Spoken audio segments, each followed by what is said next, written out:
in the evening, kasi daytime naman yung, excuse me, yung rally, or kumbaga yung event ni former President Duterte.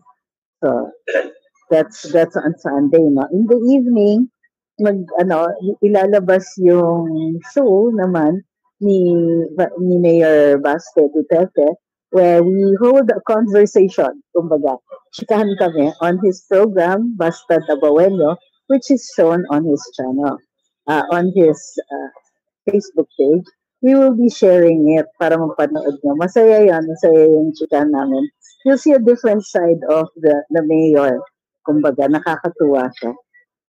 So, but did you know, just as a patikim, si Mayor Baste Duterte is quite, how do you call this, not exactly active, but significant in the Davao art scene. But even in general, because he's a patron of the arts, so nakakatuwa siya. So, meanwhile, sige, ang topic natin ngayong araw na ito, bakit ang dami-daming, ang tindi ng propaganda. So, nagiging maliwanag ngayon kung bakit nagiging topic ang fake news. Kasi parang, saan nang ba nanggaling itong mga fake news na hirit ng ilang mga politiko natin? Sinasabi nung isang kongresista na, kasi marami daw nagsusumbong sa kanila na biktima daw po sila ng fake news. Biktima ng fake news. Pero hindi naman nila binabanggit kung anong mga fake news ang mga yon. And in fact, hindi rin nila binabanggit kung sino yung mga nagreklamo. Parang, bakit all of a sudden, out of the blue, mag-discuss sila ng fake news? Sorry, nasa airport ako kaya kung maingay, pasensya na po. Hi, Kids. Hi, Kid Lloyd. May announcement, titigil ako saglit. Para hindi kayo naiingayan. Okay, so, ayun na nga. And then today, merong lumabas, People's Tonight, at saka ang Pilipinas Today, parehong-pareho ang nilabas nilang news/opinion item. Na kaya siya tumatakas daw si tatay, kaya siya papunta daw sa China, kaya siya ganito, pero kaya siya patago daw, yung mga ganyan. Ay, nakakaloka. Maliwanag naman at expected na siya ng ating mga kababayan na OFWs sa Hong Kong tomorrow or today, diba? Expected naman siya na pupunta doon for the event. Pagkatapos sasabihin patakas, may mga hirit pa na may mga hirit daw na kasama pa ang na papunta ng China, kasi may something sinister. Yun. So sabi ni Arnie, ipapatawag kaya ng Tuwadcom yung pag-post ng fake news nitong Pilipinas Today, diba? At saka yung People's Tonight. Pero kung titignan po ninyo, ang Pilipinas Today at saka People's Tonight, pareho yung article, pareho din yung itsura ng P at saka T nila. Yung brand nila, halos pareho. So, yung People's Tonight at saka yung Pilipinas Today, pareho ng itsura ng brand nila. So, ang tanong, sino ba ang may-ari na si Masas kasi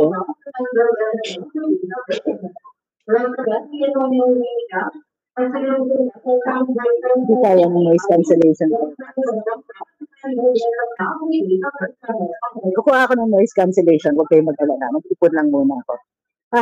Ay, si Ma'am Leda sabi niya, hindi ka, hope you enjoyed your stay in Davao. Muntik na kitang puntahan sa Patkaw, pero nahiya ako. Si Ma'am naman, pag sa Davao, anybody can come up to me. Okay lang po yun, hindi problema yan. And we will always accommodate you. Okay, sa balik na tayo sa topic. So, alam na natin, sinasas, inimbestigahan nila yung Pilipinas Today. Pero, yung People's Tonight, hindi kailangang imbestigahan dahil yung name na People's Tonight ay isang tabloid that is owned by the Journal Group of Publications. And sino ang may-ari ng Journal Group of Publications? Kung walang iba, kundi si Martin Romualdez. Sabi ni Michelle, matagal na lang nang ina-announce na pupunta si PRD sa HK, kaloka ha. Naghahanap yata sila ng ang target audience yata nila. Ang target audience nila is primarily yung mga tao na hindi masyadong nakakapag-internet, nakakapag-social media, kasi ang People's Tonight ay tabloid. Sige, Ma'am Zaldi, hanap ako.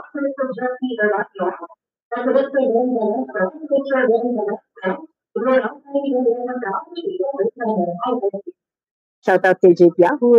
Ma'am Che says may hatak si PRD sa tao. Kaya lagi nilang nilalagyan ng shading ginagawa ng PRD. Sabi ni Ma'am Zaiden, may noise cancellation si AirPods mo. Hindi ako naka-AirPods ngayon. Nag-charge yung iPhone. So, Find out more for the fee, find out more for the fee, find out about it, something for the gap,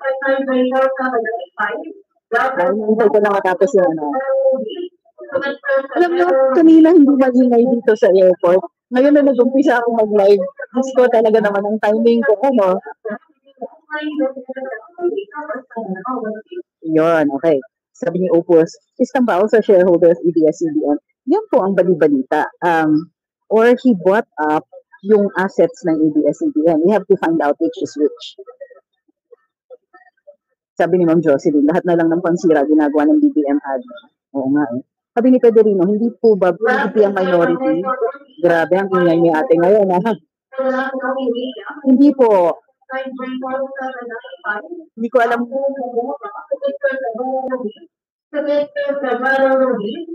ko alam kung anong formula ang ginagamit ng COMELEC ng mga araw na ito. Bakit parehong Marcos related or Marcos connected yung both majority at saka minority. Parang hindi naman sila nahiya sa ginagawa nila. No? Kahit ang obvious na eh. May gana pa silang humarap sa tayo. So bakit nga? The reason nilabas nila itong mga issue tungkol sa fake news is clear. Talagang ang hinahabol nila ay yung so-called basta balita o opinion na hindi sila nag-agree, yan ang tinatawag nilang fake news para makapaglabas sila ng kanilang fake news. Walang tututol. It's called hegemony. It's called not even monopoly. It's called a dictatorship.